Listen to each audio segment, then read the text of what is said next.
No, thank you for the honor to be here, to be at the part of the Valley Bet Midrash program. It's very exciting, and let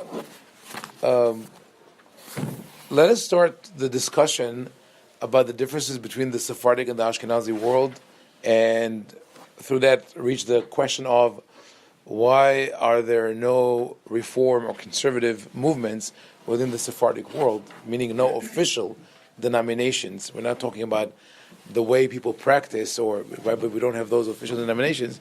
Let's start with analyzing liturgy, poetry from the 12th century, that I think really highlights one of the crucial debates between the Sephardic and the Ashkenazi world. And even though that is a debate that took place almost 1,000 years ago, it still affects those two facets of Judaism today, and it teaches us something about the development in the past. So, interestingly enough, those two pieces of poetry, the Sephardic and the one written by a Sephardic poet and the one written by an Ashkenazi poet, are both used in the Sephardic liturgy. This is one of the rare cases of a Ashkenazi poetry that has been incorporated into the Sephardic Siddur. And the reason that it's rare is that the Sephardic and Ashkenazi poetry took different directions, and even today, for modern Hebrew speakers, it would be hard to understand Ashkenazi poetry. They were very creative with inventing new forms and new verbs and new conjugations, and the Sephardic poetry is more flowing and rhyming. So the Sephardim reluctantly adopted Ashkenazi literature into the Siddur. So those both pieces are read on Rosh Hashanah. One of them is read before blowing the shofar on the first day.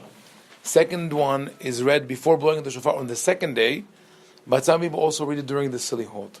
And they both revolve around the same topic, about the story of the Akedah.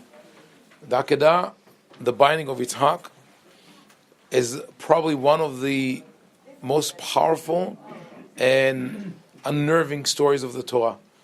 It also became a myth, a sort of an aspiration for Jews, the idea of sacrificing yourself for God, willing to sacrifice your son. And when we read it in the Torah, when we read it today, I think we ask the questions, is this what God wanted? What would we do today if God would have told us to do that, right?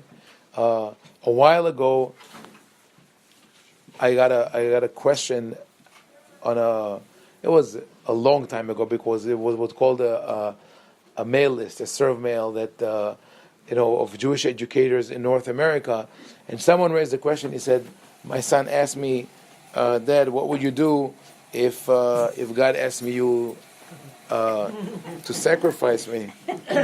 and the father said that he didn't know what to answer his child, and after a while he said, "God would never ask me to do that." And I answered on that mail serve. I said that if I were that child, I would start sleeping with the gun under my pillow, because it's not really reassuring. The father tells me that God would not ask me, don't worry. But if he would ask you, would you or not? That's the question. So there are several protagonists in the story. The highlight or the center is on Abraham and Yitzhak, but there are also the two servants who go with them, and there's one protagonist that is completely missing from the story, but maybe is the main protagonist, and that is Sarah. Where is Sarah? Right? She's not mentioned. God speaks to Abraham, take your son, bring him as a sacrifice. What about Sarah? Is she not part of that business? Is she not the mother? She should be consulted before sacrificing her son. So she's hidden. She's not speaking. She's not consulted. Yitzhak also is silent. We only have from him one sentence. Where is the lamb? That's it. Nothing else. Did he say anything else? So let's look at those two poems and see how the poets try to bring out those parts of the dialogue, if at all. So the first one is called Oked v'ani'ikad v'amizbeach. It's at the end of the first paragraph. You'll see it in Hebrew. Oked v'ani'ikad v'amizbeach. That's the title. Oked is the one who binds. Hani'ikad, the one who is bound. Mizbeach, the altar. Part A, 1 in the end of the Hebrew, 3 words. Oked v'ani'ikad v'amizbeach. Oked is the one who binds, it's Avraham. Hani'ikad, the one who is bound, is Yitzhak, and the altar. So we have the two people, the father and the son, the one who is going to kill, the one who is going to die, and the altar, which is God, symbolizes the place of God. So those are the people who are working in that story. This poem was written by Rabbi Shmuel Yehuda ibn Abbas. That you could tell by the name they was Sephardic, right? Shmuel Yehuda ibn Abbas is the same word that gave its name to the Abbasid dynasty of the Khalifa, and he was born in Morocco, lived in Iraq and in Syria in the 12th century. And here's the first paragraph says this: Abraham told Sarah, "Your beloved one needs to be taught the service of God." She said, "Go, master, but do not go too far." Sorry for the typo.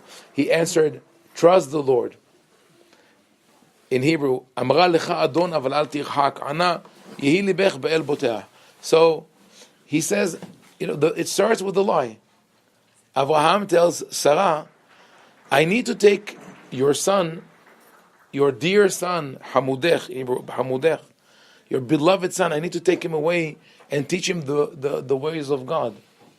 And what does she say? She says, "Go, master, don't go too far." What does she mean by saying, "Don't go too far"? Is it a premonition?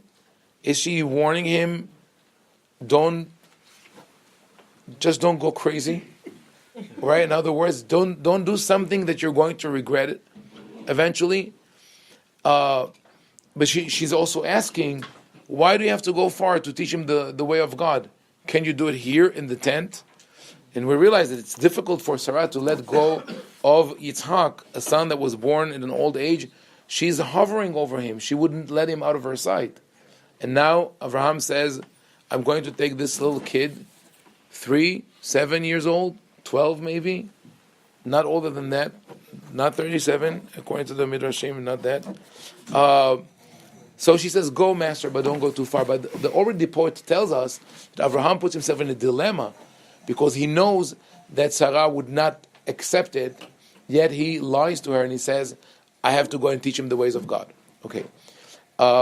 In verse 1b here, he rose and left early with his 2 servants of the people of the false faith.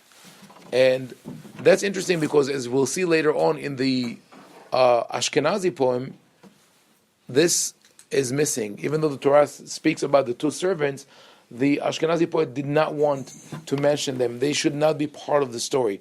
They're alienated, they're being pushed out. The Sephardic poet didn't have a problem with including other participants in the story.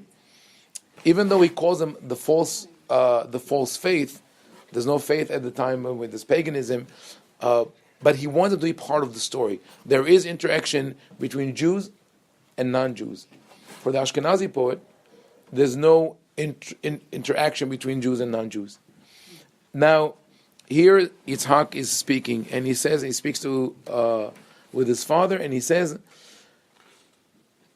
in 1c, Yitzhak said thus to his father, "Where, my master, is the lamb required by law? Have you forgotten your religion today? He says,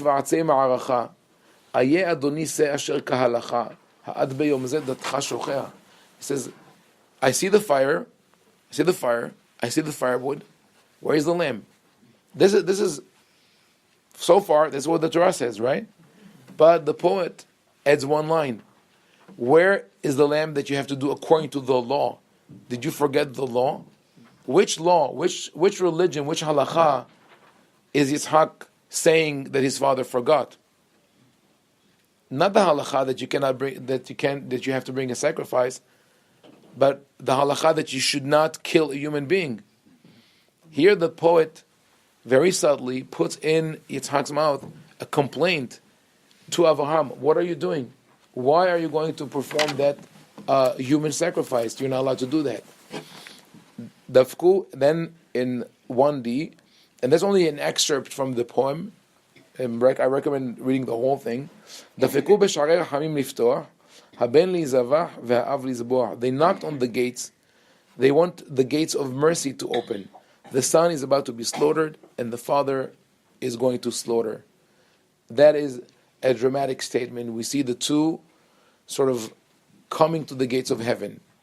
The father knows what he's about to do, and they're knocking on the gates of mercy. Why on the gates of mercy? Because maybe there will be a change of mind. Maybe God will change his mind and say, okay, I have mercy on you. Don't kill your son. It's okay, go back home. And then in the next paragraph here, he prepared the firewood and bound Yitzhak. In the Hebrew, it's be'on v'hail. On is a word with a double meaning. It can mean strength, also could mean sorrow. So there's a wordplay there. He does it with great strength or with great sorrow. And as he's binding Yitzhak, daylight turned into night for them. Tears streaming with might, eyes bitterly cry, and a joyous heart. So here's Abraham's dilemma. He, on one hand, he wants to do what God told him to do. On the other hand, he feels that maybe he should not do that. He's crying and joyous at the same time. So it's not an easy... What? Continue, I'm sorry. Yes. I'm just going to add that daylight turned into night has meaning as well. Mm-hmm. Daylight, right. Daylight turned into night. It's the sunset. It's dark. It's darkness. I mean, doom is coming, in a sense. Yes. Darkness is a sense of the end, fear, lack of direction, right? All these things are there. And then verse 1F and 1G, in this rendition, when it is sung in the synagogue, there are different traditions. In some synagogues, everybody sings it together. In some, each congregate sings one verse. But when they get to these two, everybody stops, and the cantor sings it with a very soulful, very mournful tune, because those are the two verses where Yitzhak speaks with his father. This is what we don't have in the biblical narrative. In the biblical narrative, Yitzhak speaks to his father only when he asks, where is the lamb? But here, Yitzhak also talks to his father before the actual act of the sacrifice. He says this, tell my mother that her joy is lost. The son she had at the age of 90 has been consumed by knife and fire. How can I find her consolation? My heart goes out to my mother, who will cry and weep. So Yitzhak is talking to Avraham and telling him, I feel so bad for mom. How can I console her? How can I give her comfort? And what he's saying is, Dad, you're going to kill me and I'm going to be gone.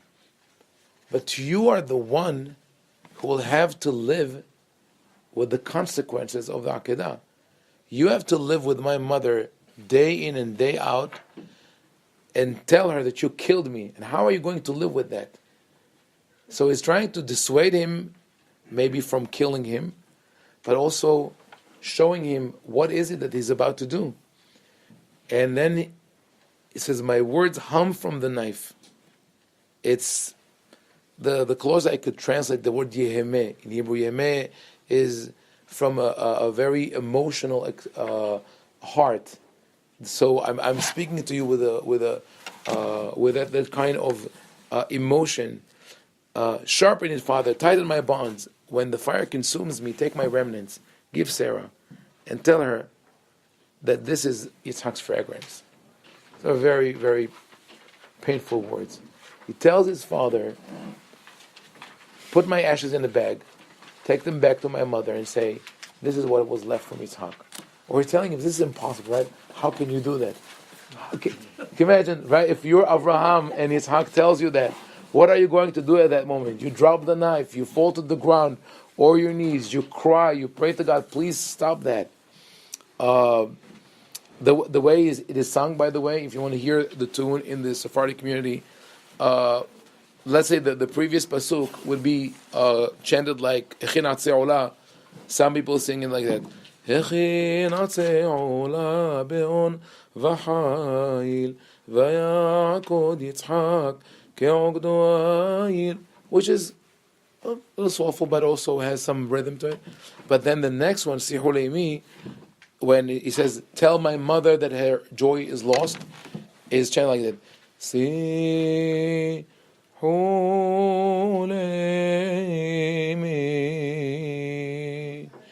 kisesona pana.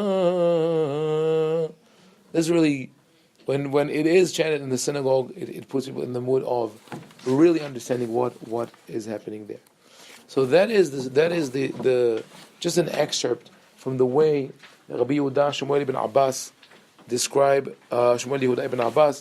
describes the Akedah. It's a confrontation between Avraham and Yitzhak. It's not easy. Avraham struggles with his emotions, with his faith. He doesn't know how to break the news to Sarah. It's a complicated story, and there's an end to the story in the historical context of the poet, but we'll get back to it. So the second poem here was written by Rabbi Ephraim ben Yitzhak of Regensburg, Germany, in the 12th century. This is one of his milder poems about the Akedah, because he wrote other poems about the Akedah, and that came from a personal experience, direct and indirect, of the communities that were devastated during the Crusades, where people were killed by the Crusaders, and in many cases killed themselves, and in some cases slaughtered their children in order to prevent their children from falling into the hand of the Crusaders or converting their religion, converting them into Christianity. They slaughtered their own children. That theme came up a couple of decades ago in Israel, where when the historian Israel Yuval suggested a theory that because of those acts of the Jews in Europe, there was more anti-Semitism in the next waves of the Crusades, because people were shocked. The local population, there was a difference between the Crusaders, who were largely a riffraff, many of them who had no means of income and work in Europe, and were encouraged by the Pope and the King, and as a way to just push them out of Europe into Israel for a holy war, and then themselves were decimated on the way, and that of the local population, which in some cases wanted to help the Jews. And when they saw that the Jews were so violent toward their own children, they could not fathom that, and they started developing myths about the blood libel, etc. That created a major debate in Israel among historians, because up until that point, the willingness of the Jews to sacrifice their lives during the Crusades and that of the children was considered as the most heroic act that can ever be imagined. So now we'll look at the poem of Rabbi Ephraim of Regensburg, written in the 12th century, shortly after the Crusades. And here also, it's only just some excerpt from it. When the command is given to Avraham, it is written in that manner: Kahna ben Yakir v'nimtza damo al kir. Take your beloved son and let his blood be extracted on the wall. This is taken from the description of the korbanot, of the sacrifices in the book of Leviticus, when one brings a sacrifice of turtle doves. The bird should be slaughtered and the blood should be sprinkled on the altar. To take those words and use them graphically to describe the slaughtering of a human being is pretty harsh. I'll skip 1b, I'll go back to it later. 1c. Yahidu kal katzavi. That's only some words of each phrase, where I wanted to highlight how the poet speaks about the speed and the way that everything is done with it's expeditiously, meticulously. The only one, Yitzhak, became light-footed as a deer. They did not second guess you. They walked speedily, expeditiously. They brought the wood, and together with wholesome love prepared the ground. Again, sorry for the typo, like early in the morning. So they're very excited to do that, and they're working together with love, with excitement. There's no one second guesses God. No one questions, why are you doing this to us? Why are you asking us to be? Not only that, but in 1d, Yitzhak speaks to Abraham, just like in the Sephardic poem. Here also, Yitzhak speaks to Abraham moments before the act of the sacrifice, and he says this: Father, slaughter me like a lamb. Have no mercy. Here is the child insisting that he must be slaughtered, telling Abraham, have no doubts. And why is that? He desires me. He wants me to expose my heart to him. So, and the last part of this verse is Im timna'eni sof ruhi v'nishmati elav yasof. If you will withhold me from him, he will take my soul anyway. That is sort of a determinism or fatalism, telling Abraham, I'm going to die no matter what. When God wants me, he will take me. So why wouldn't you give me to him when he asks for it? And in 1e, Lesumo ala aitzim shakad, he worked meticulously to place him on the wood. The fire was burning. Yitzhak willingly extended his neck, and his father reached to him to slaughter him as an offering to his owner. Just like in the korbanot, when you bring a sacrifice, you have to do it for the sake of the owner of the korban. Now Yitzhak is described as a sacrifice which belongs to God, and the slaughtering has to be done with the intention of, I'm doing it for God's sake. It's all holy, it's all sacred part of your service of God. In Hebrew, it's also rhyme, so it gives the poem also kind of like a, I don't want to say happiness, but it's more like light going, not that heavy like this.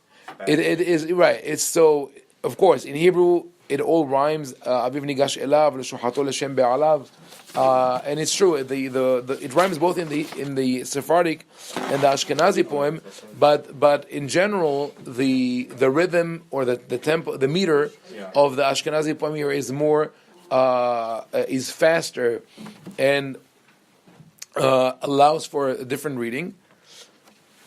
It's interesting to note that according to some interpretations that were later on promulgated in the Ashkenazi literature, Abraham did slaughter Yitzhak.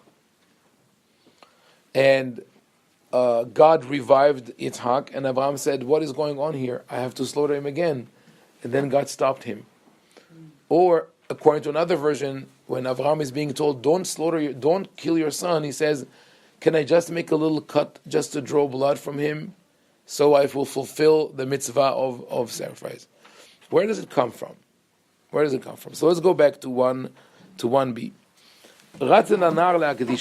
He ran to the lad to sanctify him. Again, he's running, he's doing it with speed to sanctify him. It doesn't think of it, according to this description, as a dilemma, as a problem, as something that's hard to do, but rather it's an amazing merit, it's an amazing opportunity to do something holy.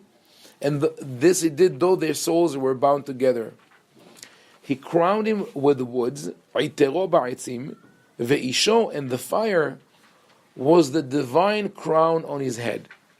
So now the boy, Yitzhak, is described as wearing two crowns. One is a crown made of wood. The other one is a crown of fire. Does it conjure any images? It sounds very Christian. Jesus. Does it? Right? Two different images of Jesus or the saints. One with a crown of thorns, and the other one with a halo, with a fiery, glowing halo. And I've been learning this poem for a while, and it hit me only a couple of years ago that these 6 words, or 5 words, that they're talking about the crown, the divine crown on his head, have they convey the visual, the Christian imagery of the churches, of the icons, of mosaics, whatever we can associate with that. And that is really we could say, one of the rift lines between the Ashkenazi and the Sephardic culture, which were a product of where those cultures were born. Because up until the 7th or 8th century, there was no such thing as a Sephardic or Ashkenazi. Most of the Jewish world was a Mediterranean world. It was the Middle East, North Africa, Greece, Rome. They were all countries that were around the Mediterranean Sea or the Middle East. They were under different influences in terms of culture and religion, but they were all part of the Middle East or the Mediterranean. In the 7th or 8th, the 8th or 9th century, around that time, Jews started coming to Germany. They are being brought over by the Bishop of Cologne to sit there and to dwell there and to boost the economy, and that is where we find the departure from what we could call the Sephardic mentality. Now, if you're a purist, you say, wait a second, Sephardic, Sepharad, means Spain, and that means that only someone who was born or raised in Spain or come from the descendants of the Marranos could call himself Sephardic. That is if we only look at the geographic location. But when we talk about the theology or the ideology of Sephardic versus Ashkenazi, we're talking about the larger picture. Just as we say Ashkenaz to denote all Jews that came from Europe, Western and Eastern Europe. In general, they're called, when we speak about the literature or the halakha, it's Ashkenazi, and we're not being particular to say that Ashkenaz means only Germany in Hebrew. So, what is Sephardic? Sephardic is, and we'll see it in the next sections, Sephardic is the continuous culture that started in Babylonia after the Talmud, in the time of the Geonim, the heads of the yeshiva in Babylonia, and there it continued till the 11th, 12th century. Parallel to that, there's a flourishing in Spain of the Jewish communities after the Muslim invasion in the 8th century. Where is Babylonia? Bavel, Iraq, but also under the Persian influence. All that happens under the Muslim influence. It continues in Spain up until the 1500s under both Muslim and Christian influence that after the Reconquista. But in general, if you start counting from the time of the beginning of the period of the Geonim in the 5th or in the 6th century till the 15th century, you have almost 1,000 years of a continuous ideology that developed under Islam, and that in general was more broad horizon and open-minded. And that is the culture that we call Sephardim. Even after the Sephardim of Spain left Spain and went to different destinations, they carried with them this culture, and it reconnected to the legacy of the Geonim that was already in the Mediterranean.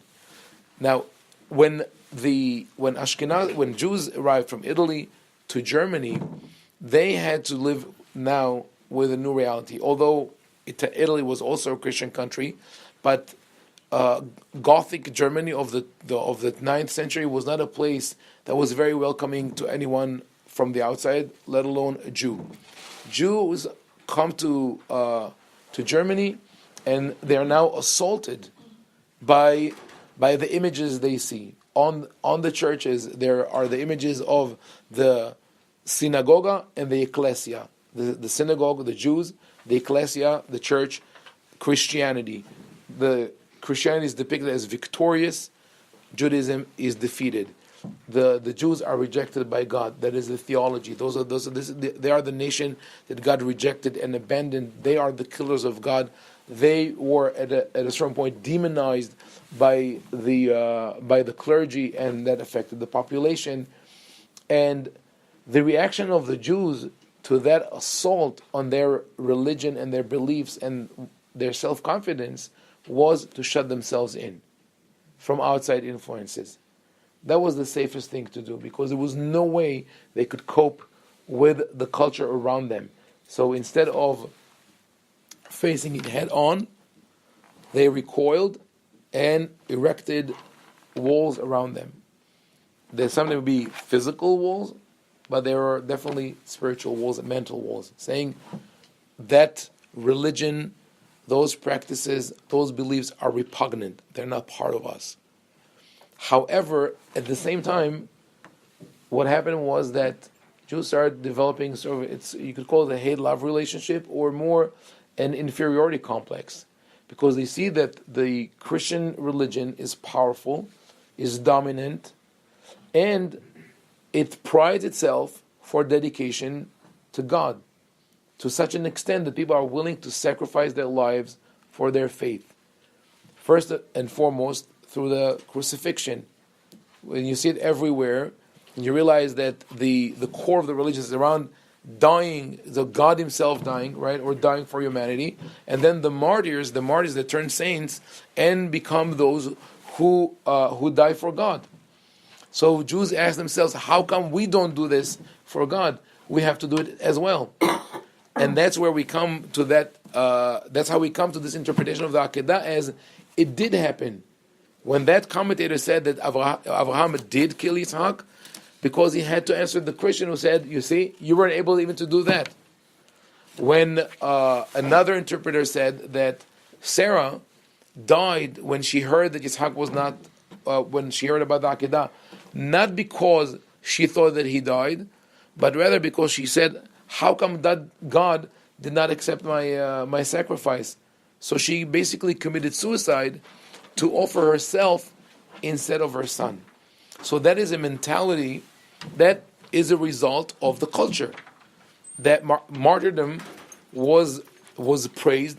It was the most important element in the culture, in the religion, and Jews imitated that. So two things happened there. On one hand, martyrdom was promoted, was considered an important thing, and on the other hand, Jews shut themselves from any outside influence. And remember, the outside influence beside religion, there's not much. Those are the dark ages in Europe. Meanwhile, in the Muslim world, those are the golden days, the golden age. These are the days under the Geonim in Babylonia, in Iraq, where Muslim and Jewish scholars translate the works of Greek scientists, Greek philosophers, from Greek to Arabic. They were the one who preserved it for the Renaissance. It was preserved through the Arabic. The Arabs promoted poetry and culture and language, and the Jews in Spain and in Iraq were also under a kind of assault, and the assault was, our culture is superior. And the Arabs specifically spoke about poetry. They said the only language in which you could write beautiful poetry is Arabic. No other language could compare to it. And as I say, Arabic is a beautiful language. And it rhymes well also. However, the Jews, the way they reacted to it was not to shut themselves in and say, okay, from now on, no observant Jew is allowed to read poetry, whether in Arabic and Hebrew, which would be the reaction of Orthodox Judaism today. Nice music, don't listen to it. The internet, turn it off. Technology, forget about it, because we're not. It might damage our values. That doesn't help. When you erect a wall around you, you protect yourself, but there's no immune system, just as in medicine. Then if there's an infection, it takes over everything. What the Jews in Spain did, they said, we will create poetry in Hebrew and we will compete with you on your own turf. Now that is where a cultural shock should have taken place, and it didn't. Because a cultural shock happens when you shut yourself from the outside culture, and then you're exposed to it at once. That is what happens to children in Orthodox communities who grew up being told that television is horrible, and and the internet is horrible, and everything outside is terrible, and then maybe if they live in New York City, they will see. Then they go to the city, they will see it on the walls, everywhere, and they watch a movie and they say to themselves, "Wait, my parents said that this is horrible, but it's beautiful." So either they're stupid or they're lying, and then everything comes apart. So the Ashkenazi community managed to keep the walls of the ghetto sort of intact for hundreds of years because there were always persecutions, because there were always this animosity towards Christianity. Even when the Jewish legislator said we could work with Christianity when it comes to business, etc., in their religious writing, they despised the religion. Very, very harsh words written about Christianity. So as a result, when emancipation, enlightenment came in the 17th, 18th century, the cultural shock was immense. There was no defense mechanism. There was no immune system. At the same time, because the rabbis were not prepared to deal with it, anyone who thought differently or wanted to change even the tiniest detail was pushed outside the wall. A heretic. That person would be ostracized. So after a while, there were enough people outside the wall to form their own, whether it's the physical or virtual wall, to form their own society. Okay, we are all the rejects. Let's create our own movement. Let's be our own people. In the Sephardic world, that process happened gradually. The cultural shock didn't happen because the cultural exposure already took place between the 7th and the 12th century, and the Geonim already promoted the idea that the curriculum should include language, math, music, public speaking, the interaction with the non-Jewish community. Later on, historians blamed Sephardic Jews. They said that it's shameful that Sephardic Jews converted the Jews of Spain under the pressure of the Inquisition and the decree of the Catholic kings. Some of them decided to convert to Judaism or to flee instead of stay there and die for their religion. What good would have come out of that? We would have lost another 100,000, 200,000 Jews.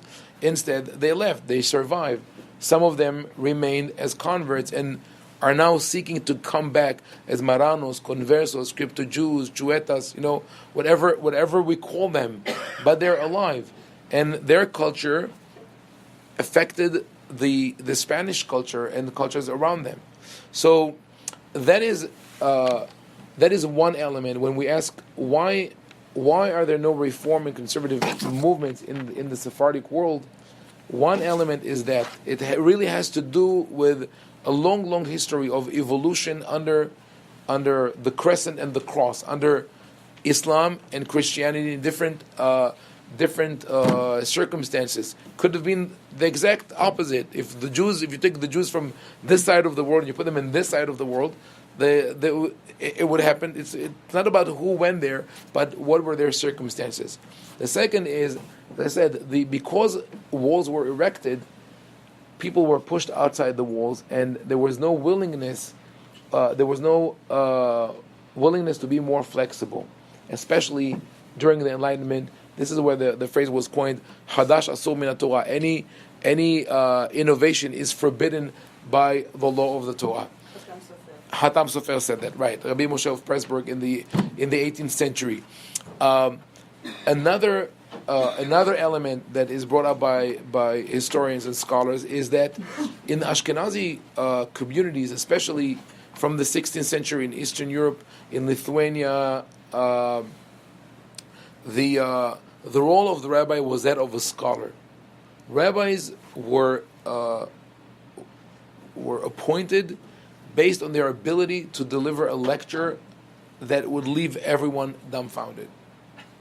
And local rabbis would wait there for that lecture to try to trip the rabbi.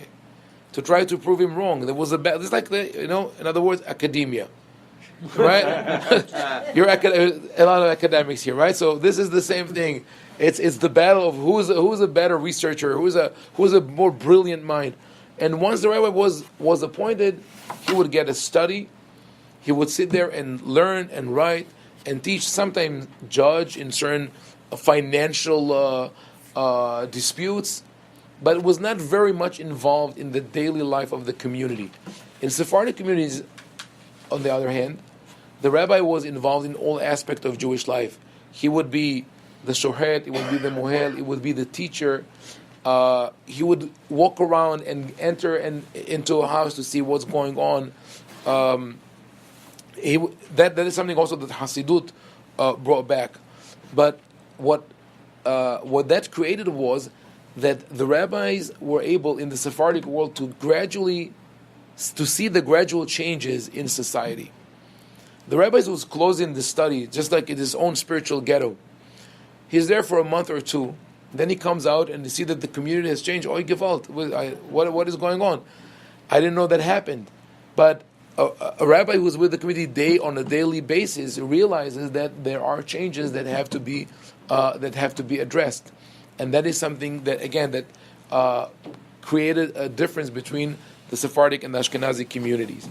I put together sort of the 10 Commandments of the Sephardic rabbis. And that is based on research and what I learned from books and from my grandfather also, who came from a line of 10 generations of rabbis and warned me very strongly not to become a rabbi. He said, I think he meant don't be a pulpit rabbi, be more activist and involved with the people, which I'm trying to do. So those are, I'll go over them briefly. It says, one is no Tanakh. In the Sephardic world, the importance of knowing what is called 24 Sfarim. You have to know the 24 books of Tanakh. You have to know it by heart. You have to know the right vowels. I used to study Tanakh with my grandfather every Shabbat. And every year we would finish the whole Tanakh. He would correct me by heart, would ask me questions, philosophical questions. You read not only the Torah, but also the book of Job, the book of Psalms, the book of Proverbs, the book of Kohelet, Ecclesiastes, and you realize that there are amazing things in the Torah that you have to open yourself to. On the other hand, in the Ashkenazi world, if not everywhere, there were of course exceptions on both sides, but you would reach a verse from the Torah only if it was by chance quoted in the Talmud. The Talmud became the main source for the Torah. It happened to me more than once when I was in yeshiva that my rabbi would start in his sermon, in his class, started to quote a verse and then get stuck in the middle. And he would turn to me to finish it for him because he knew that we could do that. Knowledge of history, it is because of the scientific tendency of the Sephardic rabbis up until the 17th century. They also were very keen on understanding history. The historical knowledge is important to the understanding of halakha. You cannot understand today's halakha without yesterday's history. No matter what you do, we need to know history. For context. For everything. For context, the social context, the seat in life. When I teach history, I would ask my student, when do you use history in everyday life? And they start saying, the calendar, the creation, like the Jewish. I don't know. In your everyday life, is it when you go to a doctor? The first question the doctor would ask: family history, right? You cannot analyze, you cannot diagnose a situation without knowing even with the symptoms, without knowing the history that led to it. So history is important. Rabbi Mesas, who was one of my heroes in the Sephardic world, was born in the late 1800s and passed away in 1974. Once wrote a review of a book that was printed by the grandchildren of a very famous Moroccan rabbi, Rabbi Yitzhak ben Walid. And he said that what bothered him with the introduction to the book was that the grandchildren of the author wrote many stories about their grandfather, how he was such a righteous man, and the miracles that he performed. But he says two things are missing. Where did he live? And when? Amazing. He says, I cannot fully understand the halakha, the legal decisions of a certain rabbi without knowing his time and place.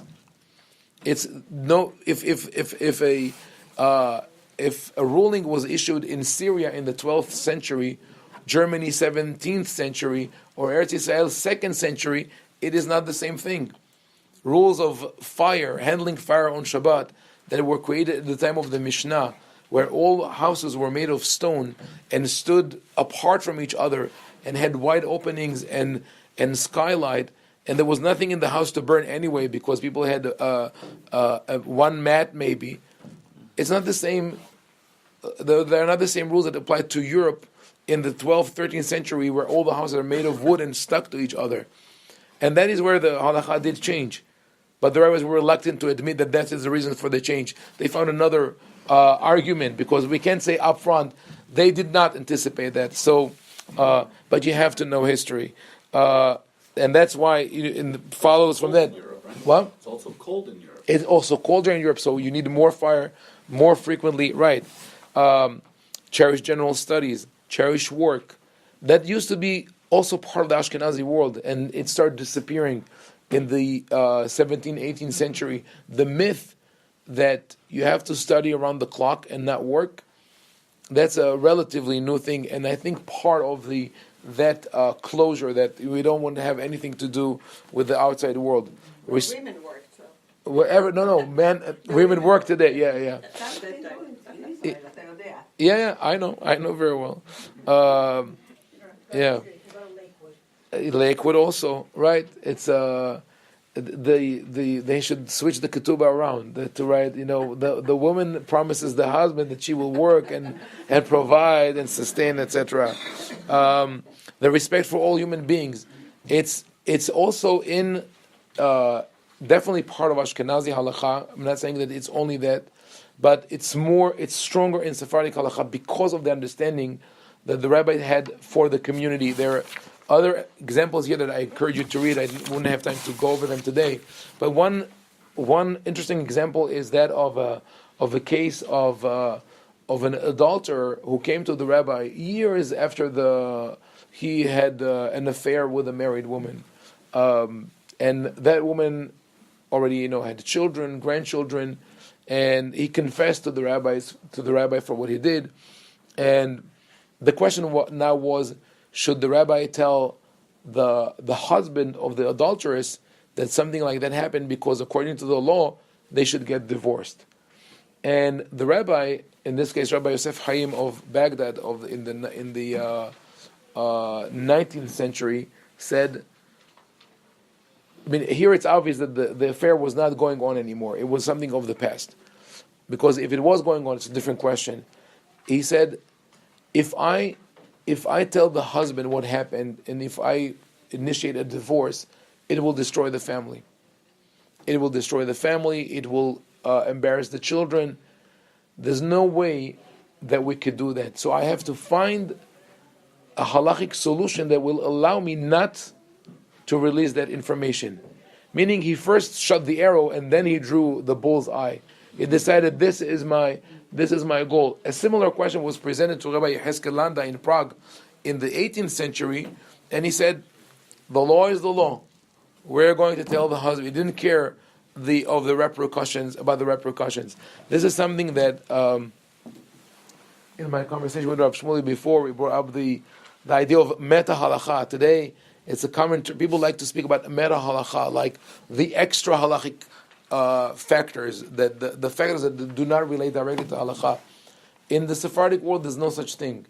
Again, not all rabbis, but in the leading ideology of the Sephardic world up to the 20th century. 20th century was tumultuous, and there were many factors that changed that, and maybe I would say even obliterated the traditional Sephardic halacha. One of them is the rise of the Lithuanian yeshivot in Israel. The other one was the approach of Rabbi Ovadia Yosef, that the former chief rabbi of Israel, that many people think that he represents Sephardic halacha, but it's not accurate. However, in Sephardic halacha it was not so. In Sephardic halacha, the idea was that everything is part of halacha: emotions, marital harmony.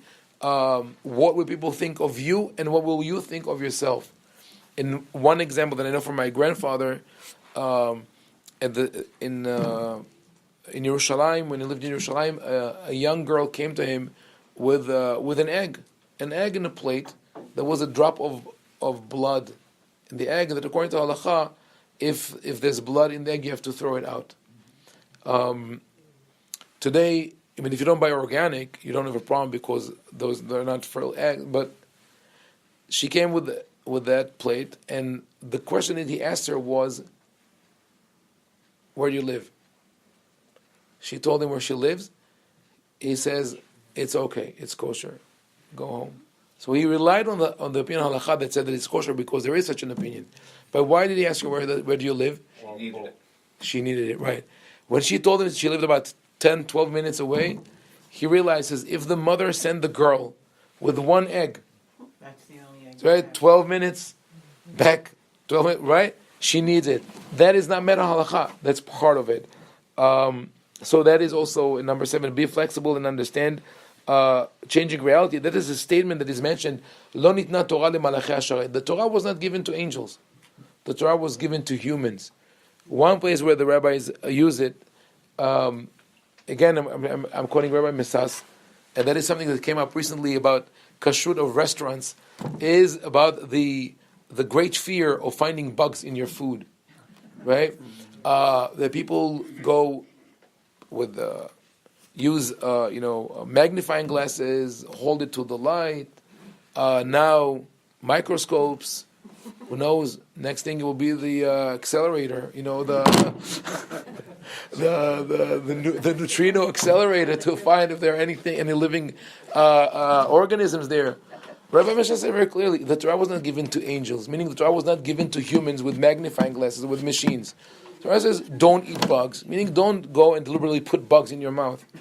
If you ate, you had lettuce, salad, whatever you ate, and you washed it, and you did whatever you could, and some protein remained there, it's okay. Nothing bad happened. But that is an element that was used in halakha.